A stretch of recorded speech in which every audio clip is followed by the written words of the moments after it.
Hello everyone, I am Pankaj Kumar and you must welcome in my YouTube channel RK civil tech. Friend, इस video में जो हम लोग RCC structure design के 200 MCQ के सीरीज चला रहे हैं उसका आपका लास्ट पार्ट है। फ्रेंड, इसके पहले मैंने बहुत सारे वीडियो को अपलोड किए इस चैनल पे, तो यदि आप इस चैनल पर नए हैं तो इस चैनल को सब्सक्राइब करें और जो बगल में बेल आइकन बटन है उसे प्रेस करें, जिससे आपको लेटेस्ट नोटिफिकेशन मिलेगा जैसे ही हम कोई नई वीडियो को इस चैनल पर अपलोड करें। ओके फ्रेंड, चलिए फ्रेंड इस वीडियो को स्टार्ट करते हैं। तो फ्रेंड, बोर्ड आपका first question, IS 456-2000 permit redistributions a moment in continuous beam to a maximum extent of। तो फ्रेंड कितने तक हम उसको आपका रीडिस्ट्रीब्यूशन करते हैं मोमेंट का, तो फ्रेंड आपका 30%। Okay, so D will be the right answer. Next question बोर्ड है इसमें आपका figure question number 158 shows a multi-story building column and the live load coming on it from the roof and the floor, the live load to be considered for the design of ground floor column is। तो friend इसमें आपका figure दिया हुआ है, यहाँ पे देख सकते हैं। यहाँ पे आपका कितने, यहाँ पे 1 2 3 4 5 6 आपका 1 2 3 4 5 मतलब 5 फ्लोर है आपका ग्राउंड फ्लोर को छोड़कर यहाँ पे।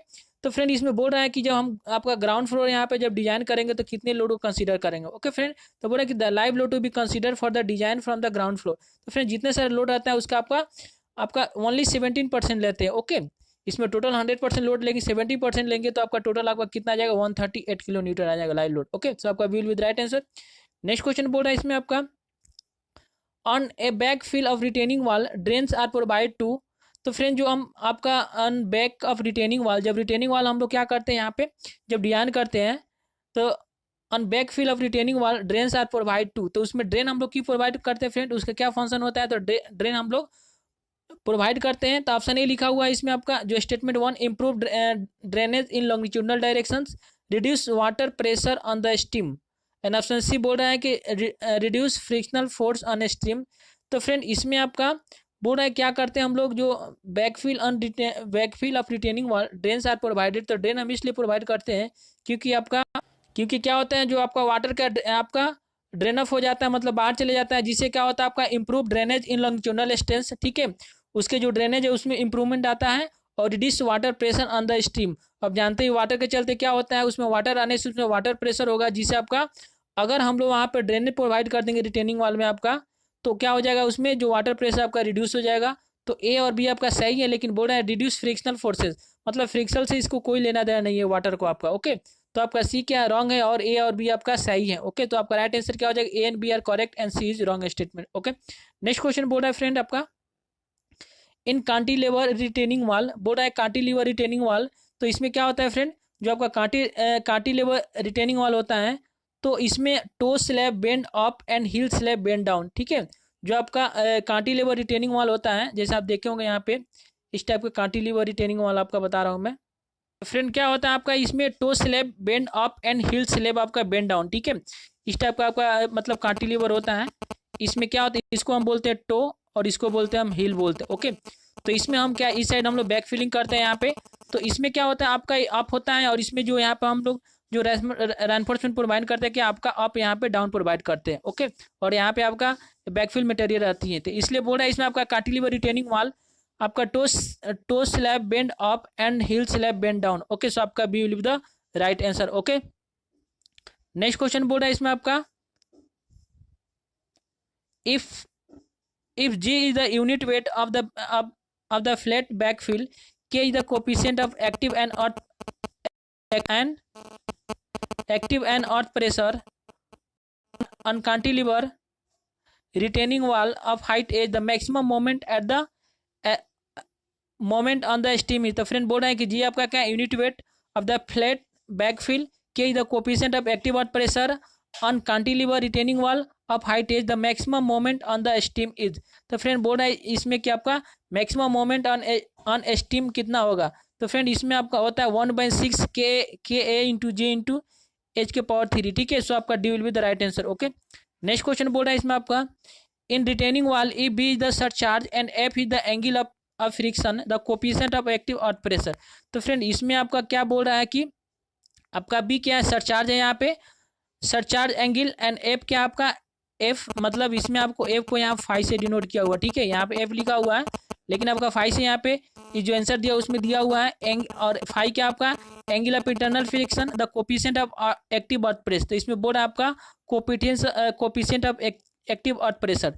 तो फ्रेंड इसमें आपका क्या हो जाएगा, यहाँ पे coefficient of active earth pressure हो जाएगा आपका फ्रेंड, आपका हो जाएगा A cos B into cos beta minus under root cos beta square minus cos square 5 बटा cos beta plus cos square beta minus cos 5। Okay, so आपका यहाँ पे C will be the A will be the right answer. Okay, next question बोल रहा है इसमें आपका the relationship between coefficient of passive earth pressure KP and active earth pressure K is.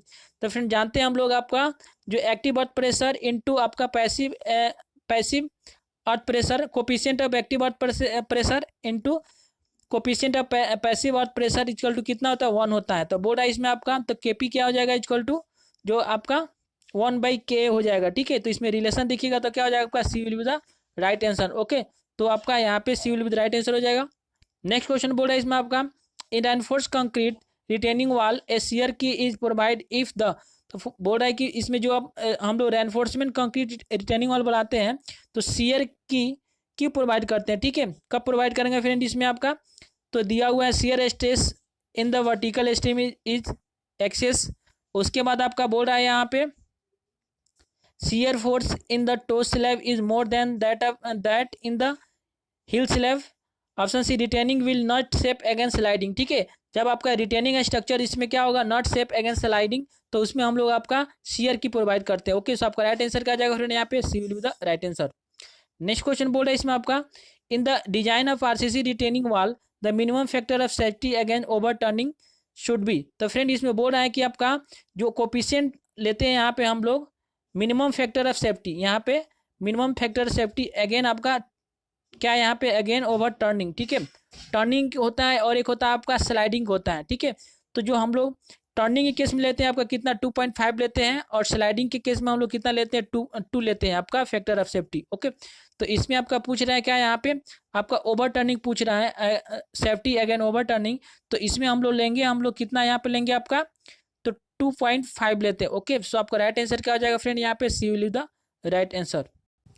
Next question बोल रहा है फ्रेंड इसमें आपका which one of the following is the correct statement about RCC retaining wall. तो friend इसमें भी बोल रहा है कि आरसीसी रिटेनिंग वॉल के मतलब कंसीडर में मतलब उसके अबाउट में कौन सा आपका स्टेटमेंट सही है। तो फ्रेंड देखते हैं पहले आपका रिटेनिंग वॉल क्या होता है। तो इसके पहले भी देखे थे यहाँ पे, इसको बोलते हैं रिटेनिंग वॉल। ठीक है फ्रेंड, इस टाइप का होता है आपका रिटेनिंग वॉल।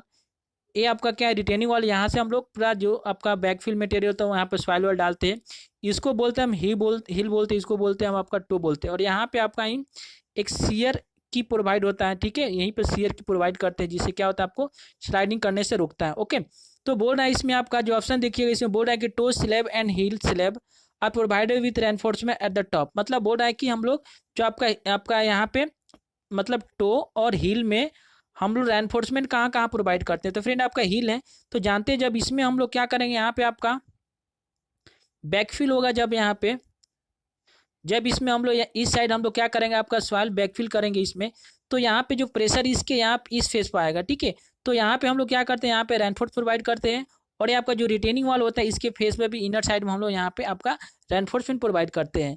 और ये आपका टो में हम लोग क्या करते हैं, इसके बॉटम पार्ट पे हम लोग आपका रेनफोर्स प्रोवाइड करते हैं क्योंकि इधर से प्रेशर होगा तो ये क्या आपको इसको रोकेगा। ओके, तो यही क्वेश्चन पूछ रहा है, यहाँ पे आपका शियर की होता है, तो पूछ रहा है बोल रहा है इसमें ऑप्शन में कि toe slab and heel slab are provide with reinforcement at the top. बोल रहा है कि दोनों केस में आपका हम लोग जो हील में और टो में आपका इसके टॉप फेस में हम लोग रेनफोर्स प्रोवाइड करते हैं। तो फ्रेंड आपका ये नहीं होगा, बॉटम पे भी नहीं होगा इसमें। इसका राइट आंसर देखिएगा, इसमें तो आपका स्टेटमेंट यहाँ पे डी होगा, लेकिन इसमें भी आपका इनकरेक्ट दिया हुआ। ठीक है, और सी में क्या बोल रहा है इसमें कि जो toe slab is provided with reinforce at top, इसमें टॉप पर नहीं हम इसके बटन प्रोवाइड करते हैं, तो ये भी आपका स्टेटमेंट रॉन्ग है। लेकिन ऑप्शन डी बोल रहा है कि the toe slab is provided at bottom, इसमें तो हम बटन में प्रोवाइड करते हैं बटन फेस में, and hill slab at bottom face, यहाँ बटम नहीं यहाँ पे मिसप्रिंट हो गया, यहाँ पे टॉप फेस लिखना चाहिए। ओके, तो अगर टॉप होगा यहाँ पे तो आपका स्टेटमेंट क्या होगा, आपका D will be the right answer. Okay, next question बोला इसमें आपका cantilever retaining wall of height H bending moment in stem varies. तो फ्रेंड इसका बेंडिंग मोमेंट कितना होगा, एच की हो जाएगा। ठीक है, क्योंकि आप इसको आप प्रेशर निकालिएगा यहाँ पे तो कितना आ जाएगा, यहाँ पे 1/2 KA। ठीक है, उसके बाद आपका h² सिग्मा, और यहाँ पे मोमेंट निकालिएगा तो इंटू h/3 पर आपका एक्ट करेगा, तो कितना हो जाएगा आपका 1/6 KA आपका एच क्यू गामा हो जाएगा, ठीक है। तो आपका बोल रहे हैं कि इसमें आपका bending moment in stem varies H cube, so आपका C will be the right answer. Next question बोल रहा है इसमें आपका if H is the height of retaining wall the base width is generally, तो अगर आपका बोल रहा है कि एच क्या आपका इसमें हाइट ऑफ रिटेनिंग वॉल, तो इसका बेस कितना हो जाएगा, तो फ्रेंड इसका बेस आपका हो जाएगा यहाँ पे कितना हो जाएगा, हाफ ऑफ एच, तो आपका बी विल बी द यहाँ पे राइट आंसर हो जाएगा। ओके, नेक्स्ट क्वेश्चन बोल रहा है इसमें if base width of a cantilever retaining wall is B, मतलब इसका बेस विथ है यहाँ पे, ठीक है। मतलब आप बताए नहीं, ये आपका क्या हो गया, ये आपका रिटेनिंग वॉल हो गया, इसको हम बोलते हैं आपका बेस विथ। तो यहाँ पे आपका बेस इसमें क्या होता है, आपका टो होता है और आपका हील होता है, इसको इस पार्ट को हम टो बोलते हैं, इधर वाले को हील बोलते हैं। तो बोलना है कि रिटेनिंग वॉल बी आपका बी है total, the its toe projection is generally, तो यहाँ से इसका टो प्रोजेक्शन कितना हो जाएगा फ्रेंड यहाँ पे, तो जो आपका टो प्रोजेक्शन होगा आपका 0.3 टाइम्स इंटू बी, मतलब यहाँ से आपका 0.3 टाइम्स इंटू बी इसका प्रोजेक्शन होगा, ठीक है। जनरली लेते हैं तो आपका राइट आंसर क्या हो जाएगा, b will be the right answer. Next question बोल रहा है इसमें आपका if height of backfill in retaining wall is more than dash counter for retaining wall should be preferred, फिर हम बोल रहा है कि कितना से इसका हाइट ज़्यादा हो जाएगा जिसमें हम लोग आपका काउंटर फॉर रिटेनिंग वॉल लेंगे, ठीक है। तो फ्रेंड इसमें आपका जब आपका 4.5 से ज़्यादा हो जाएगा इसका हाइट रिटेनिंग वॉल का, तो हम लोग उस केस में आपका कितना लेंगे, हम लोग काउंटर फॉर रिटेनिंग वॉल लेंगे। ओके, सो आपका A will be the right answer.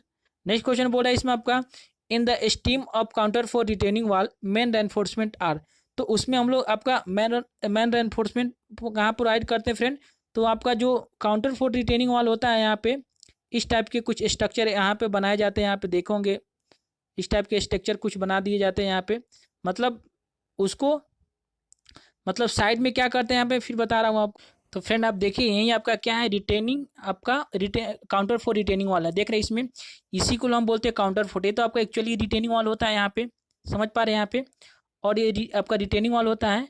उसके बाद इसमें आपका यही जो आपका शेप या ट्रेंगल शेप में दिया हुआ है, यही आपका क्या है, रिटेनिंग आपका काउंटर फॉल है, ठीक है।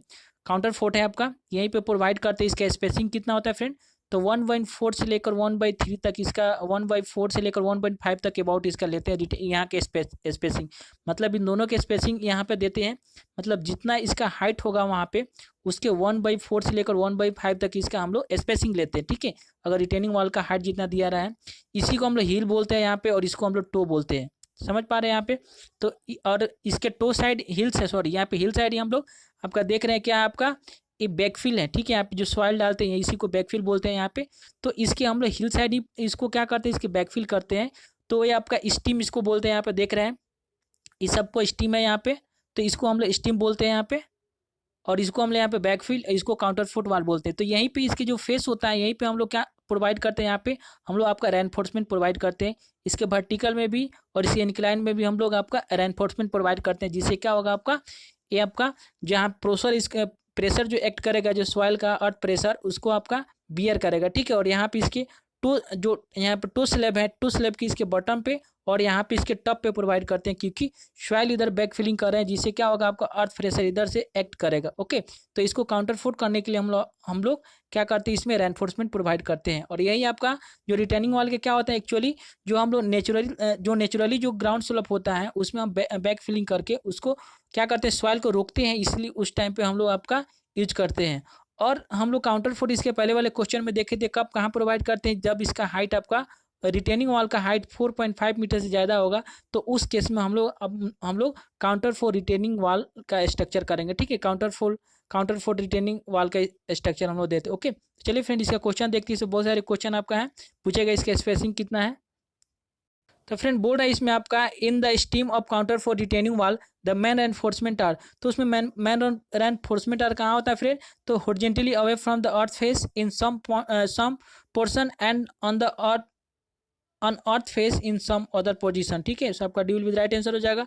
नेक्स्ट क्वेश्चन बोला इसमें आपका कि the spacing of counter fort usually varies from, तो उसमें जो आपका काउंटर फोर्ट का जो स्पेसिंग बताया था यूजुअली कितना होता है फ्रेंड, उसमें the spacing of counter fort usually varies from dash where h is the height of wall, h क्या आपका हाइट ऑफ वॉल है, तो 1/4 to 1/3 हो जाएगा, ठीक है। 1/4 टाइम्स इंटू एच से लेकर 1/3 टाइम्स इंटू एच आपका जो स्पेसिंग वहाँ जो आपका जो आपका सेक्शन दिखाए थे जो आपका रेक्टेंगल के टाइप में उसका था रेक्टेंगल के में, तो उसको हम लोग बोलते हैं आपका क्या, उसको हम लोग बोलते हैं काउंटर फोर्ट। ठीक है, वहीं उसके बीच में क्या करता है वहाँ पे आपका स्ट्रेंथ। ठीक है, तो उसका स्पेसिंग कितना हो जाएगा यहाँ पे, जिस टाइप के यहाँ पे स्ट्रक्चर उसमें प्रोवाइड किए थे यहाँ पे। ठीक है, इसी को हम लोग आपका रिटेनिंग वॉल के जो काउंटर फोर्ट बोलते हैं यहाँ पे, तो C will be the right answer हो जाएगा। नेक्स्ट क्वेश्चन बोला इसमें आपका the counterfort in retaining wall need reinforcement. तो जो आपका काउंटर फोर्ट रिटेनिंग वॉल है उसमें हम लोग कहाँ कहाँ आपका रेनफोर्समेंट प्रोवाइड करते हैं फ्रेंड, तो उसमें हम लोग आपका अलोंग इट्स आपका slope edge, horizontal directions, vertical direction और आपका option d all the above. तो इन सभी में हम लोग काउंटर फोर्ट रिटेनिंग वॉल में हम लोग आपका रेनफोर्समेंट प्रोवाइड करते हैं। सो आपका D will be the right answer. Okay, next question बोल रहा है आपका in counter fort retaining wall, तो आपका ऑप्शन ए दिया आपका पॉइंट ए दिया हुआ है इसमें, the vertical slab is design as horizontal continuous slab. ठीक है, उसके बाद बोल रहा है कि आपका second point the toe slab is design as आपका कंटिन्यूअस स्लैब। उसके बाद आपका थर्ड बोल रहा है कि the heel slab is design as continuous slab and आपका फोर्थ बोल रहा है कि the vertical slab is design as cantilever. तो फ्रेंड इसमें हम लोग जो इसमें बोल रहे हैं कौन सा करेक्ट है, तो जो आपका दिया हुआ है the vertical slab is design as horizontal continuous slab, तो फ्रेंड आपका सही है। जो वर्टिकल स्लैब होता है उसको एक हॉरिजॉन्टल कंटिन्यूअस स्लैब की तरह डिजाइन करते हैं, और आपका toe slab is design as a continuous slab. Okay, और टो भी एक कंटिन्यूअस स्लैब की तरह। तो आपका स्टेटमेंट आपका वन और सेकंड क्या है, सही है। सो आपका राइट आंसर क्या हो जाएगा फ्रेंड, यहाँ पे आपका यहाँ पे हो जाएगा फ्रेंड, बोल रहा है इसमें आपका इसमें बोल रहा है कि vertical slab is design as horizontal continuous slab, ये तो सही है। उसके बाद बोल रहा है the toe slab is design as continuous slab, तो फ्रेंड टो यहाँ पे था, तो इसको हम लोग क्या करते हैं यहाँ पे toe slab as a continuous slab तक डिजाइन, इसको हिल को डिजाइन करते हैं। ठीक है, तो heel slab is design as continuous slab. तो आपका फ्रेंड यहाँ पे 1 और 3 सही हो जाएगा। ठीक है, क्योंकि हिल स्लैब को हम लोग क्या आपको एक कंटिन्यूअस स्लैब और जो आपका टो है एक कैंटिलीवर के उस तरह डिजाइन करते हैं। तो इसका राइट आंसर हो जाएगा फ्रेंड यहाँ पे 1 एंड थर्ड आर सही। So B will be the right answer. Next question बोल रहा है इसमें आपका the principle of pre stress concrete. अब आगे आपका प्री स्ट्रेस कंक्रीट का बोल रहा है इसमें आपका principle of pre stress concrete is to introduce calculate dash stress in the zone where dash stress are expected when the correct structures is put use। तो फ्रेंड इसमें बोल रहा है कि the principle of pre stress concrete is to introduce calculate compressive stress in the zones where tensile stress are expected when the concrete structure is put to use. तो friend इसका right answer क्या हो जाएगा friend, यहाँ पे will be the right answer होगा। मतलब जो प्रिंसिपल होता है आप pre stress concrete is to introduce calculate compressive stress in the zone where आपका tensile stress are expected when the concrete structure is put to use.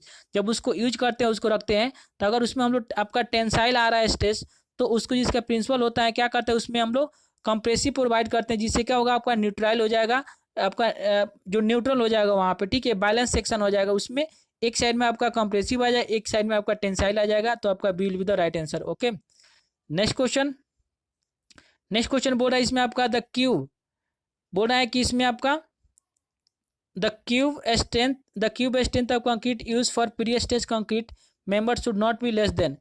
Cube strength of concrete use for pre stress, जब करते हैं pre stress concrete में उसका cube strength कितना सा आपका कम नहीं होना चाहिए। तो फ्रेंड इसमें हम लोग 35 न्यूटन mm² से उसका प्री स्ट्रेस का स्ट्रेंथ कम नहीं होना चाहिए क्यूब का। ओके, सो आपका C will be the right answer. Next question बोल रहा है इसमें the ultimate strength of steel use for prestressing is nearly.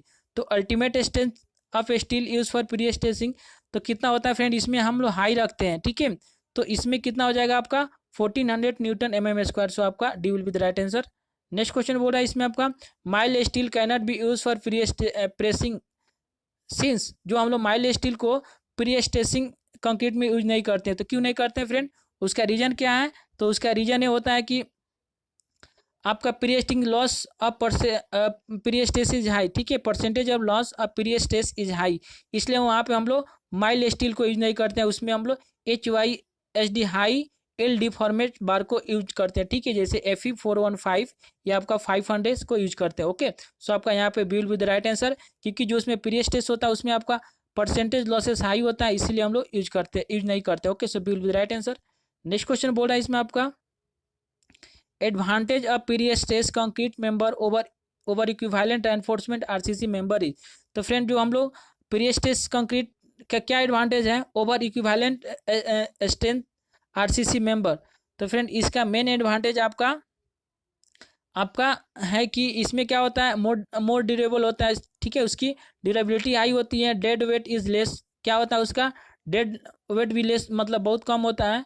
उसमें deformation is much less and option d all the above. तो friend in सभी का मतलब आपका प्री स्टेज का क्या होता है, प्रॉपर्टीज होता है, इसीलिए मतलब over equivalent strength of RCC हम लोग प्री स्टेज कंक्रीट को प्रोवाइड करते हैं। So D will be the right answer. Okay, next question बोल रहा है इसमें आपका disadvantage of PCC over RCC. अब इसका आपका डिसएडवांटेज भी होता है कुछ, तो इसका डिसएडवांटेज क्या है फ्रेंड, तो इसका disadvantage it required skill labour. जो पीसीसी के लिए पीएससी मतलब प्री स्टेज कंक्रीट के लिए क्या आपका स्किल लेबर की रिक्वायरमेंट होगी। It need special techniques for pre staging, इसमें क्या एक स्पेशल टेक्निक यूज होगा, ठीक है। It needs special technique for anchorage wires and option d all the above. तो फ्रेंड ये आपका सभी डिसएडवांटेज हैं ओवर आरसीसी, ठीक है, पीसीसी का ये आपका डिसएडवांटेज है ओवर आरसीसी का, ठीक है। सो आपका D will be the right answer. Next question बोल रहा है इसमें आपका which one of the following is not post tension method, ठीक है, इसमें से बोल रहा है कि कौन सा आपका पोस्ट टेंशन मेथड नहीं है, ठीक है फ्रेंड। और ये आपका क्वेश्चन वेरी वेरी इंपॉर्टेंट है। ओके, इसमें बहुत सारे मेथड होता है पोस्ट टेंशन के लिए और आपका प्री टेंशन मेथड के लिए। तो फ्रेंड जो आपका इसमें दिया हुआ है लॉन्ग लाइन मेथड, ये आपका पोस्ट टेंशन का मेथड नहीं है, ये आपका प्री टेंशन का है। मतलब पहले हम लोग क्या करते हैं, प्री टेंशन क्या होता है, पहले उसको हम क्या करते हैं, उसको जो वायर होता है उसमें हम उसको टेंशन कर देते हैं, उसके बाद क्या करते हैं, उसको कास्टिंग करते हैं। लेकिन पोस्ट टेंशन का क्या होता है कि इसमें पहले हम लोग कास्टिंग कर देते हैं, उसके बाद उसमें कंड्यूट डालकर उसको क्या करते हैं हम लोग टेंशनिंग करते हैं, ठीक है, जो वायर उसमें प्रोवाइड करते हैं। इसलिए जो आपका लॉन्ग लाइन मेथड होता है इसमें क्या करते हैं, एक बार बहुत सारे आपका जो मतलब एक बार इसको क्या करते हैं प्री टेंशनिंग कर देते हैं, इसमें जो इसमें वायर प्रोवाइड करते हैं, और इसको कास्टिंग करने के बाद क्या करते हैं बीच में कटिंग कर देते हैं, ठीक है। तो आपका लॉन्ग लाइन मेथड आप याद कीजिए, उसको क्या होता है प्री स्टेसिंग करते हैं, तो उसमें हम लोग आपका क्या होता है, उसमें हम लोग लॉन्ग लाइन मेथड को यूज करते हैं। और इसमें जितने सारे यहाँ पे हैं आपका जैसे गिफॉर्ड यूडल सिस्टम्स, ली मैकल सिस्टम्स, आपका फेलिसेंट सिस्टम्स, ये सब क्या आपका पोस्ट टेंशनिंग का है, लेकिन प्री टेंशन के लिए हम लोग लॉन्ग लाइन मेथड को यूज करते हैं। वही पूछ रहा है इसमें से which one of the following is not the post tensioning method. Okay, so आपका C will be the right answer. Next question बोल रहा है इसमें आपका which of the following losses of period stress occur only in the period stressing and not in post tensioning। तो बोल रहा है कि जो आपका लॉसेस दिया हुआ है इसमें मतलब कौन सा लॉसेज है जिसमें कौन सा लॉसेस है जो ओनली आपका प्री टेंशनिंग में आपका क्या होता है मतलब हैपेंस होता है, ठीक है, and not in post tensioning. तो फ्रेंड जो प्री टेंशनिंग में लॉसेस होता है कौन कौन से लॉस होता है फ्रेंड, तो प्री टेंशनिंग में आपका जो लॉस होगा इसमें आपका स्लिप एंड अंकोरेज एक होता है आपका प्री टेंशनिंग में होता है, और आपका creep concrete, shrinkage concrete, elastic shortening concrete ये आपका होता है किसमें पोस्ट टेंशनिंग में होता है। क्योंकि स्लिप उसमें हम लोग प्री टेंशनिंग पहले उसको क्या करते हैं, जो वायर इसमें प्रोवाइड करते हैं उसको का हम टेंशनिंग कर देते हैं, तो उसमें क्या स्लिप आ जाता है, जो यहाँ पे हम लोग जो उसको एंकोरिंग करते हैं, जो एंकरिंग डिवाइस रखते हैं उसमें क्या आता है आपका स्लिपिंग आ जाता है। तो जो स्लिप एंकरेज होता है आपका ये ओनली प्री टेंशनिंग में होता है, लेकिन ये सब क्या होता है आपका creep of concrete, shrinkage of concrete, elastic shortening of concrete ये आपका पोस्ट टेंशनिंग में होता है, ठीक है। और इसमें पूछता है जो पोस्ट टेंशनिंग में क्या होता है आपका फ्रिक्शन लॉसेस पूछता है यहाँ पे, तो फ्रिक्शन लॉसेस आपका होगा ओनली आपका पोस्ट टेंशनिंग में, प्री टेंशनिंग में नहीं होता है, ठीक है। तो इसका राइट आंसर यहाँ पे डी होगा। नेक्स्ट क्वेश्चन बोल रहा है इसमें आपका loss of period stress due to friction occurs. तो फ्रेंड बोल रहा है इसमें कि loss of period stress due to friction, तो फ्रिक्शन किस में होगा फ्रेंड, तो जो हम कंड्यूट डालते हैं जो पोस्ट टेंशनिंग में होता है उसमें आपका फ्रिक्शन लॉसेस ऑकर्स होता है, ठीक है। तो इसमें दिया हुआ है आपका only in pre tensioning beam, तो फ्रेंड प्री टेंशनिंग में नहीं होता है, only in post tensioning, option c both in pre tensioning and post tensioning beam, option d none of this. तो फ्रेंड आपका ओनली किस में होता है पोस्ट टेंशनिंग में होता है, ठीक है। और क्यों होता है कि जो हम लोग पोस्ट टेंशनिंग में जो पहले कास्टिंग करने के बाद इसमें कंड्यूट प्रोवाइड करते हैं और उस कंड्यूट में हम लोग वायर लगाते हैं, तो वहीं उसी से आपका क्या होता है, फ्रिक्शन ऑकर्स होता है, वहीं आपका फ्रिक्शन लॉसेस है। ओके, तो आपका राइट आंसर क्या हो जाएगा, आपका B will be the right answer. Next question बोल रहा है इसमें आपका the loss of pre stress with time at constant strain is called. तो फ्रेंड उसको क्या बोलते हैं, विथ आप इसमें क्या the loss of pre stress with time at constant strain, तो उस लॉस को हम लोग बोलते हैं आपका श्रिंकेज लॉसेस। ठीक है, टाइम के साथ क्या होता है आपका इंक्रीज मतलब उसमें डिक्रीज होते जाता है, रिलैक्सेशन क्या होता है, इंक्रीज होता जाता है, क्रीप भी होता है, और आपका D option all the above. तो फ्रेंड जितने सारे लॉसेस है आपका टाइम डिपेंडेंट है। ठीक है, सो आपका राइट आंसर यहाँ पे D will with right answer. वहीं बोल रहा है कि the loss of period state with time at constant strain is called. With time मतलब टाइम के साथ, तो आपका ये सब लॉसेस श्रिंकेज, रिलैक्सेशन और क्रीप, और आपका right answer D will with right answer. Okay, next question बोल रहा है इसमें आपका the coefficient of shrinkage for high grade concrete use for pre tensioning work is. तो इसमें बोल रहा है इसे आपका coefficient of shrinkage for high grade concrete is for pre tensioning. इसमें एक होता है आपका पोस्ट टेंशनिंग और एक होता है आपका प्री टेंशनिंग। तो प्री टेंशनिंग के केस में आपका जो इसमें लॉसेस श्रिंकेज लॉसेस होता है वो क्या होता है फ्रेंड, तो ये आपका होता है 0.0032। ठीक है, और आपका जो यहाँ पे पोस्ट टेंशनिंग होगा तो फ्रेंड उसमें जो लॉसेस होगा आपका एक प्री टेंशनिंग होता है, और पोस्ट टेंशनिंग में आपका जो लॉसेस होगा फिर आपका वो तो फ्रेंड आपका जो पोस्ट टेंशनिंग में जो लॉसेस होता है वो होता है आपका 2 × 10⁻⁻⁴ बाई आपका log 10।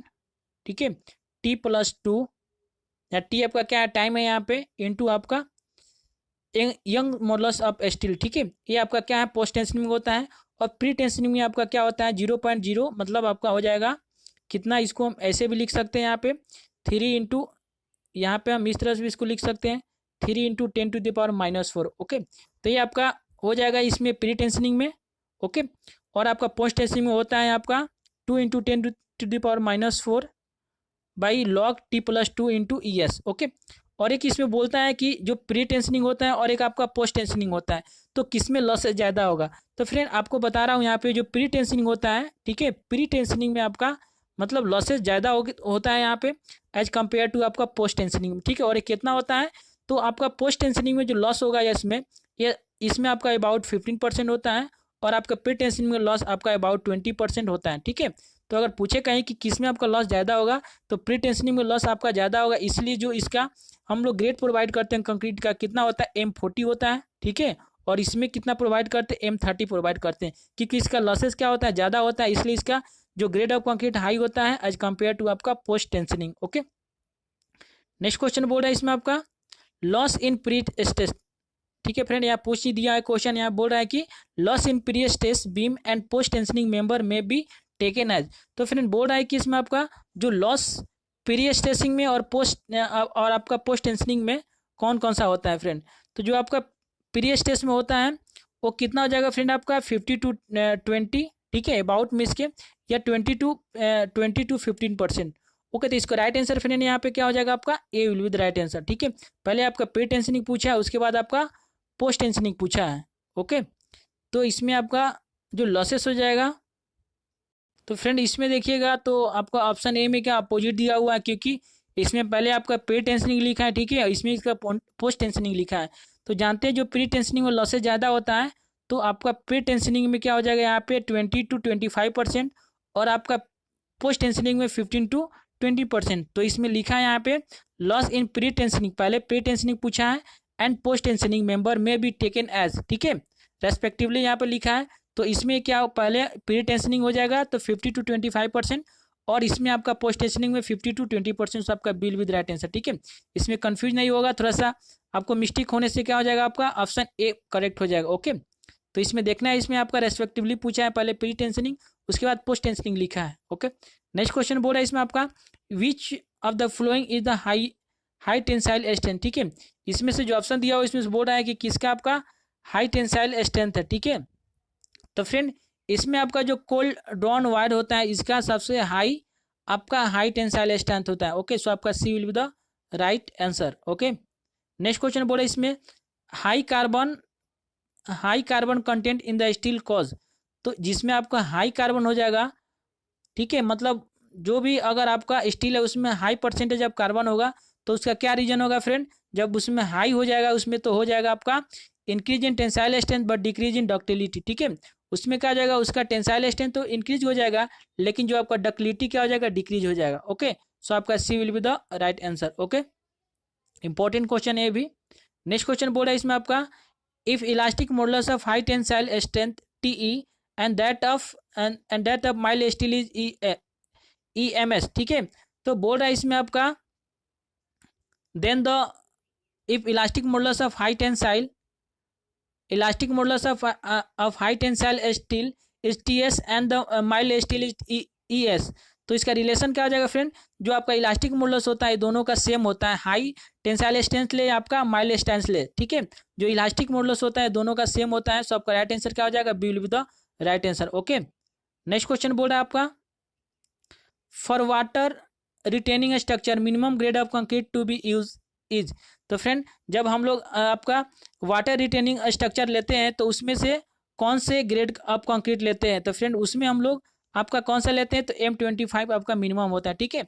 तो for water retaining structure minimum grade of concrete to be use, तो आपका मिनिमम कितना है? M25 लेते हैं। ओके, नेक्स्ट क्वेश्चन बोल रहा है इसमें आपका, water tank should be design by. तो वाटर टैंक हम लोग कैसे डिजाइन करना चाहिए? तो working stage method, ultimate load method, option c ultimate stage method and option d any of the above. तो फ्रेंड इसको हम लोग को वर्किंग स्टेज मेथड के हिसाब से डिजाइन करना चाहिए। ओके, सो आपका राइट आंसर क्या हो जाएगा? ए हो जाएगा। ओके, ऐसे आपका तीनों टाइप के डिजाइन होता है, limit stage method, ultimate load method और आपका वर्किंग स्टेज मेथड, जिसमें दो ही आपका वर्किंग स्टेज मेथड और आपका लिमिट स्टेज मेथड ही बहुत ज़्यादा मतलब यूज होता है, ठीक है। और नाउ डेज जो आपका जितने सारे बिल्डिंग कंस्ट्रक्शन मतलब बड़े बड़े जो अपार्टमेंट बन रहा है उसमें लिमिट स्टेज मेथड ही आपका डिजाइन यूज होता है, ठीक है। लेकिन जो वाटर टैंक हम लोग डिजाइन करेंगे उसमें तो आपका वर्किंग स्टेज मेथड आपका मतलब बेस्ट रहेगा, ठीक है। नेक्स्ट क्वेश्चन बोल रहा है इसमें आपका, for designing a water tank permissible direct tension in mild steel is. तो आपका जो माइल्ड स्टील प्रोवाइड करेंगे उसमें परमिसिबल डायरेक्ट टेंसाइल इन माइल्ड स्टील कितना होना चाहिए फ्रेंड? तो आपका उसमें होना चाहिए आपका 150 न्यूटन पर mm स्क्वायर। सो आपका A will be the right answer. Next question बोल रहा है इसमें आपका, up to 100% mm thickness of water tank minimum reinforcement to be provide is. मतलब बोल रहा है कि आपका up to 100 mm thickness of water tank minimum reinforcement of the provide is. उसका थिकनेस कितना होना चाहिए वाटर टैंक का? तो वाटर टैंक का थिकनेस आपका 100 mm थिकनेस होगा, तो उसमें आपका मिनिमम रेनफोर्समेंट कितना प्रोवाइड करेंगे फ्रेंड? तो आपका 0.3%। ओके, नेक्स्ट क्वेश्चन बोल रहा है इसमें आपका, if thickness of water tank wall is more than dash reinforcement should be provided and both faces. मतलब कितना थिकनेस वाटर टैंक का उससे ज़्यादा होगा जिससे हम क्या करेंगे? बोथ साइड रेनफोर्समेंट प्रोवाइड करेंगे।